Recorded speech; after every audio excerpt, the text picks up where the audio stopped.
Pemirsa, sejumlah warga Klungkung, khususnya di Desa Dawan, kini mulai resah oleh sekelompok kera yang ke pemukiman warga dan merusak hasil panen para petani.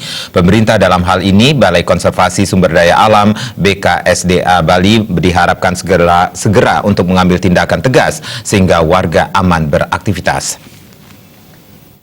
Warga di Desa Dawan Klungkung kini mulai resah akibat ulah sekelompok kawasan kera dan landang yang menyerang sejumlah perkebunan mereka. Hasil tanaman yang siap panen dirusak sehingga menyebabkan gagal panen. Bahkan kawanan monyet yang tinggal dekat pegunungan kerap masuk ke pemukiman warga dengan mengambil dan merusak barang dan hasil kebun petani. Anggota DPRD Klungkung Artison Andrawata berharap pemerintah dalam hal ini BKSDA mengambil tindakan secara prosedural yang boleh melakukan tindakan eliminasi maupun lainnya. Tindakan yang dimaksud bukan sekedar hama untuk dibunuh, namun untuk dikelola karena monyet ini masuk kategori hewan yang dilindungi.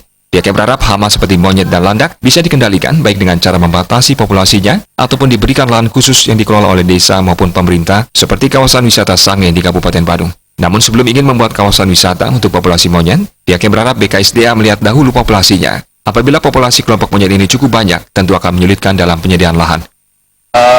Kita di Kabupaten Klungkung sekarang dalam kondisi laporan dari masyarakat beberapa tempat mengalami hama dari monyet dan beberapa ada yang juga hama karena landak. Serangan monyet ini sebenarnya bukan kali pertama saja, setiap tahunnya dan semakin banyak kawanan monyet yang merusak sehingga perlu dikendalikan. Terima aja Bali TV.